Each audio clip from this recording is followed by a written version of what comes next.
2023 का आखिरी महीना था दिसंबर और उसकी तारीख थी 3 यानी कि रविवार 3 दिसंबर को 5 राज्यों के विधानसभा चुनावों में से 4 राज्यों के विधानसभा चुनावी परिणाम सामने आए, जिसमें राजस्थान, मध्य प्रदेश और छत्तीसगढ़ में बीजेपी को बड़ी जीत मिली। तो तेलंगाना में कांग्रेस ने केसीआर की बीआरएस को झटका देते हुए पहली मर्तबा सूबे की सत्ता पर अपना हाथ जमाया। लेकिन हिंदी पट्टी के तीनों राज्यों में कांग्रेस को बड़ा झटका लगा। इन्हीं तीनों राज्यों में एक राज्य रहा राजस्थान, जिसके मुख्यमंत्री के नाम का ऐलान करने में भारतीय जनता पार्टी ने सबसे ज्यादा वक्त लिया और उसके बाद मंगलवार 12 दिसंबर को बीजेपी ने भजन लाल शर्मा के रूप में राजस्थान को नया मुख्यमंत्री दिया। यह नाम वाकई में हैरान कर देने वाला था और हर किसी को अचंभे में भी डालने वाला था, क्योंकि राजस्थान उन राज्यों में से एक था जहां बीजेपी के पास मुख्यमंत्री पद के लिए सबसे ज्यादा दावेदार थे और उन्हीं दावेदारों में एक नया और उभरता नाम था बाबा बालकनाथ का।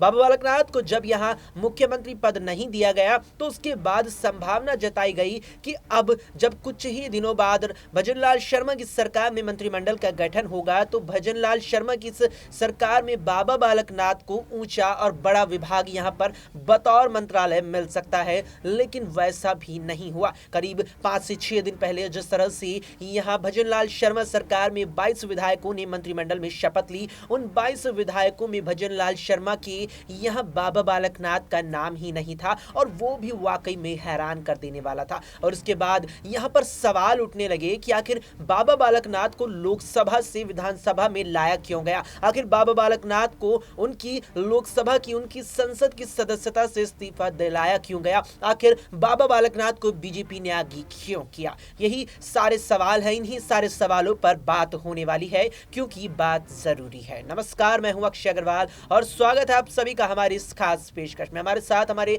वरिष्ठ सहयोगी अमन जी हैं। अमन जी से हम बात करेंगे इस पूरे मुद्दे पर। अमन जी, यहां पर लगातार सवाल बाबा बालकनाथ को लेकर उठ रहे हैं और पहला सवाल यही बनता नजर आ रहा है कि बाबा बालकनाथ जहां मुख्यमंत्री पद के दावेदार एक वक्त माने जा रहे थे, उसके बाद ना ही मुख्यमंत्री पद उन्हें दिया गया, ना ही उप मुख्यमंत्री पद दिया गया और ना ही मंत्रिमंडल में उन्हें शामिल किया गया, तो क्यों बीजेपी आखिर उन्हें यहां लेकर के आई है? देखिए, बिल्कुल। और अक्षय, आप बिल्कुल सही बात कह रहे हैं, क्योंकि बाबा बालकनाथ का जिस तरह जिक्र शुरू हुआ और जिस तरह उनके नाम की चर्चा शुरू हुई, हर कोई ये मानकर चल रहा था कि बाबा बालकनाथ अगले मुख्यमंत्री हैं राजस्थान के। लेकिन जैसे ही चर्चा बहुत ज़्यादा ऊंची हुई, वैसे ही एकदम नीची भी हो गई, क्योंकि अब उनके बारे में कोई बात ही नहीं कर रहा, कोई पूछ ही नहीं रहा है। आप देखें कि मुख्यमंत्री भजनलाल शर्मा को बना दिया जाता है और उप मुख्यमंत्री दोनों का नाम अनाउंस होता है, उसमें भी भजनलाल, जो कह सकते हैं कि जो बाबा बालकनाथ है उनका नाम नहीं आता। इसके अलावा जो मंत्री पद की लिस्ट थी उसमें ऐसा लग रहा था कि बाबा बालकनाथ को ज़रूर जो है अहम ओहदे पे यानी गृह मंत्रालय जैसा महत्वपूर्ण पद दिया जा सकता है। और इसको लेकर तमाम सारी चर्चाएँ भी गर्म थी कि चलिए बाबा बालकनाथ को एक बड़ी भूमिका में देखा जाएगा। लेकिन एंड ऑफ द डे जो देखा आपने और हमने कि जो मंत्रालय महत्वपूर्ण गृह मंत्रालय माना जाता है वो मुख्यमंत्री भजनलाल शर्मा ने अपने पास रख लिया। तो क्या माना जाए कि क्या जो बालकनाथ हैं उनके जो भगवा रंग को देखकर अब बीजेपी कहने की डरी हुई है, कहीं 2024 का चुनाव है उसको लेकर एक अलग तरह की इमेज ना बन जाए उनके राजस्थान में। इसको लेकर उन्होंने बाबा बालकनाथ और जो बाल मुकुंद उनको जो है बैकफुट पर ढकेल दिया। तो ऐसे कई सारे सवाल हैं जो बीजेपी के लिए अब लोग पूछते हुए नजर आ रहे हैं, क्योंकि जिस तरह की हाइप उन्होंने बाबा बालकनाथ को दी, अचानक से उनका नाम निकलकर सामने आता है और अचानक से पूरी मीडिया में वो छा जाते हैं कि ये बाबा बालकनाथ कौन है। जिनका नाम निकलकर सामने आया उनको सेकेंड योगी का भी दर्जा दिया गया कि यूपी में अगर योगी आदित्यनाथ है तो यहाँ पर योगी जो बाबा बालकनाथ जो है अपना जलवा दिखाते हुए काम आएंगे, नजर आएंगे और उनका बुलडोजर भी यहाँ पर दहाड़ेगा। ऐसी तमाम सारी बातें कही जाती रही। लेकिन जैसे ही ये प्रोसेस आगे बढ़ता है, मीटिंग आगे बढ़ती है, उसमें बाबा बालकनाथ का नाम धीरे धीरे साइड होता है और उसके बाद पूरी तरह से बाहर कर दिया जाता है। तो ऐसे में जो अलवर से उनका विधायक थे, सांसद थे, उसके बाद वो जो है वो पद छोड़कर तिजारा से जो कह सकते हैं विधायक बनते हैं और उनको उम्मीद होती है कि यार मुझे कम से कम एक बड़ा पद ओहदा तो मिलेगा, लेकिन वैसा कुछ होता हुआ नज़र नहीं आता। अधीर रंजन का मुझे वो याद आता है जब संसद के बाहर उन्होंने जो है बाबा बालकनाथ को मुख्यमंत्री कहकर संबोधित किया था। तो ऐसे में तमाम सारी जो चर्चाएं थी वो बाबा बालकनाथ के इर्द गिर्द थी और दिल्ली में भी वो आकर बड़े लोगों से बात करते हैं, यानी कि जो आला कमान है बीजेपी का उससे आकर बात करते हैं, लेकिन हाथ कुछ नहीं आता। तो ऐसे में बड़ा सवाल अपने आप में यही बना हुआ है कि आखिर फिर बाबा बालकनाथ का इस्तीफा क्यों दिलाया गया संसद से। उनको जो कह सकते हैं कि एक संसद में बैठने का जो हक था वो उनसे क्यों छीना गया? क्या विधायक बनाकर उनका डिमोशन कर दिया गया है? जो उनका कॉन्फिडेंस कहीं न कहीं जागा था, क्या उसको ख़त्म किया गया है? तो अब ऐसे कई सारे सवाल हैं जिसका जवाब बीजेपी को देना है, लेकिन फिलहाल बीजेपी ने इस पूरे मसले पर चुप्पी साध रखी है। बिल्कुल, यहाँ पर बीजेपी ने इस पूरे मसले पर चुप्पी साध रखी है और कहीं ना कहीं बीजेपी ने ही राजस्थान चुनावों के दौरान बाबा बालकनाथ को आगे किया था और कुछ उसी तर्ज पर दिया कुमारी को भी आगे किया गया था, जी। लेकिन दिया कुमारी को यहाँ पर उप मुख्यमंत्री का भी पद दिया गया, साथ ही साथ उन्हें वित्त मंत्रालय भी दे दिया गया है। साथ ही दूसरे उप मुख्यमंत्री की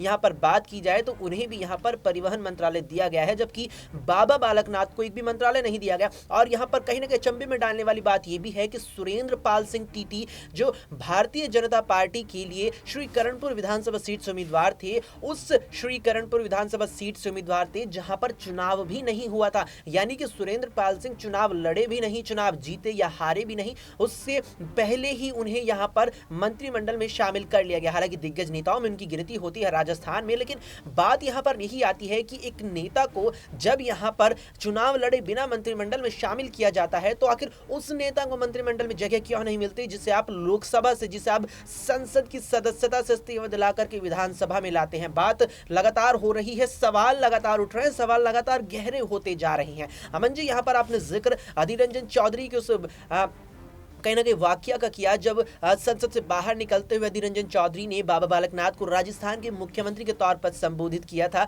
ऐसे में सवाल यहाँ पर ये रहेगा कि दिया कुमारी और बाबा बालकनाथ को अगर हम एक समान तोले तो यहाँ पर एक चीज नजर आती है कि बीजेपी ने दोनों नेताओं को आगे किया है। ये दोनों नेता वे हैं जो चुनावी माहौल में बीजेपी के सपोर्ट से उभर कर आगे आए हैं। यहाँ दिया कुमारी को आखिर में जाके वो तवज्जो दी गई जिसकी शुरुआत से बात की जा रही थी, तो फिर बाबा बालकनाथ के साथ वो भेदभाव, क्या इसका प्रभाव लोकसभा चुनावों में पड़ेगा? क्या जो 25 लोकसभा सीटें राजस्थान की आती है, क्या उस पर बीजेपी को नुकसान हो सकता है? देखिए, बिल्कुल दिया कुमारी का आप जिक्र कर रहे हैं और जाहिर बात है दिया कुमारी को लेकर चर्चाएं तो शुरू में भी थी कि उनको बड़ा पद मिलेगा, लेकिन बाबा बालकनाथ की चर्चाएं उनसे ज्यादा थी। आपको याद हो जब मुख्यमंत्री पद को लेकर एक जो सर्वे सामने आया उसमें जो बाबा बालकनाथ थे उनका जो नाम था वो राज्य से भी ऊपर था, जबकि राज्य का आप समझते हैं कि राजस्थान के अंदर किस तरह का उनका जो है वहाँ पर वर्चस्व है, किस तरह की उनकी ताकत है, किस तरह का उनका राजनीतिक जो कह सकते हैं ग्राफ है बहुत ज़्यादा ऊंचा है, लेकिन उसके बावजूद भी बाबा बालकनाथ का जो सर्वे में प्रतिशत था वो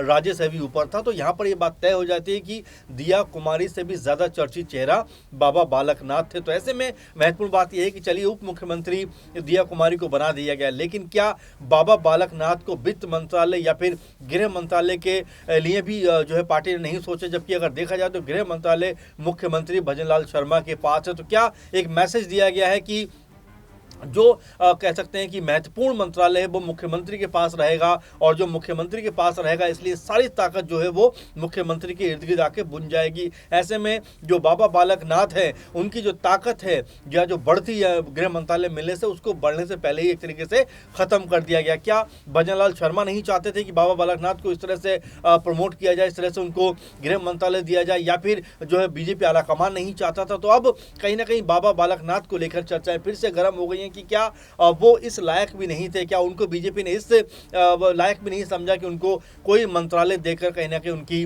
जो है प्रोन्नति कराई जाए, उनका जो कह सकते हैं मंत्रिमंडल में शामिल करके अपना जो लगातार बना हुआ था उनका नाम उसको आगे बढ़ाया जाए, लेकिन ऐसा होता हुआ दिखाई नहीं पड़ा। अब बाबा बालकनाथ यहाँ से क्या करेंगे? महत्वपूर्ण सवाल ये है कि क्या 2024 के लिए उनको तैयार किया जा रहा है, और तैयार किया जा रहा था तो क्यों संसद के पद से उनको हटाकर एक विधायक का पद दे दिया गया? तो ये कई सारे सवाल हैं जो लगातार बाबा बालकनाथ को लेकर उठ रहे हैं, बन रहे हैं, लेकिन फिलहाल बाबा बालकनाथ को लेकर जो स्थिति महत्वपूर्ण होनी चाहिए थी, अहम होनी चाहिए थी, उसमें पूरी तरह से वो पिछड़ गए। बिल्कुल पूरी तरह से पिछड़ गए हैं और इस बात का अंदाजा इस चीज से लगाया जा सकता है जिस तरह से अलवर लोकसभा क्षेत्र का प्रतिनिधित्व संसद में बाबा बालकनाथ करते आ रहे थे। एक लोकसभा क्षेत्र से आप अनुमान लगा सकते हैं, आमतौर पर भारत में एक लोकसभा क्षेत्र के अंदर करीबन 4 से 5 विधानसभाएं आती हैं, और अब यहाँ जो बाबा बालकनाथ है वे एक विधानसभा का प्रतिनिधित्व कर रहे हैं। ऐसे में अमन जी, निश्चित तौर पर अगर प्रमोशन और डिमोशन के हिसाब से हम इस राजनीतिक समीकरण को समझे तो पूरी तरीके से ये बाबा बालकनाथ का राजनीति में डिमोशन ही नजर आता है? देखिए बिल्कुल, और ये पहली बार ख्याल अक्षय नहीं हुआ है कि कोई सांसद विधायक बना हो। ऐसे तमाम ढेरों सारे एग्जाम्पल हैं। आजम खान का एग्जाम्पल आप ले सकते हैं, अखिलेश यादव का ले सकते हैं। लेकिन देखिए वो एक बेहतर कॉज होता है, कोई ना कोई बेहतर कारण होता है कि आप सांसद छोड़कर विधायक लड़ रहे हैं, इसका मतलब आप जो है राज्य में कुछ बेहतर करना चाहते हैं या फिर करवाना चाहते हैं। लेकिन यहाँ पर उनको सांसद छोड़ने के लिए मजबूर तो किया गया, लेकिन राज्य में विधायक बनने के बाद भी, उसके बावजूद भी उनको कोई भी महकमा, कोई भी मंत्रालय ना दिया जाना, ये बताता है कि क्या उनका डिमोशन कर दिया गया। जाहिर बात है अक्षय, आप सही कह रहे हैं, क्योंकि जो एक सांसद है बतौर विधायक नजर आ रहे हैं, तो बाकी डिमोशन ही है। हाँ, अगर आपको उनको यूज करना था तो कोई मंत्रालय उनको दिया होता, कोई मंत्रालय देकर उनको आगे बढ़ाया होता। आपको याद होगा शुरू में भी ये बात उठी थी कि उनको अभी पूरी तरह से जो कह सकते हैं कि मंत्री पद का बहुत अनुभव नहीं है, मुख्यमंत्री पद का बहुत अनुभव नहीं है। तो अनुभवहीन तो आदमी हर एक होता है। पीएम मोदी जब पीएम बने तो उनको उससे पहले पीएम बनने का अनुभव था। तो जाहिर बात है कोई ना कोई तो काम आदमी पहली बार करता ही है। तो ऐसे में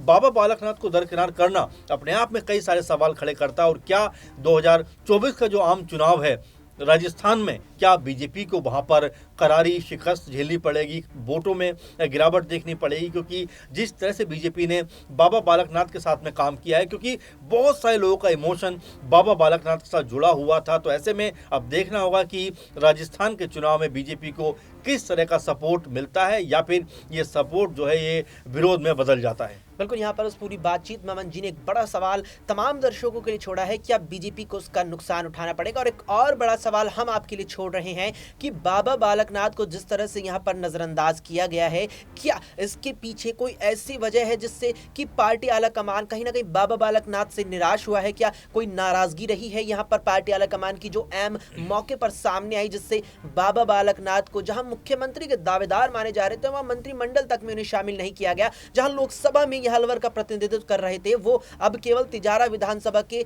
यहां राजस्थान में 200 में से केवल एक विधायक तक कहलाएंगे? ऐसे में क्या कुछ आप उस पूरे मामले पर अपनी राय रखते हैं? कमेंट बॉक्स में हमें कमेंट करके जरूर बताइएगा। फिलहाल के लिए इस पेशकश में इतना ही। देश और दुनिया की तमाम खबरों के लिए आप देखते रहें SPN9 न्यूज।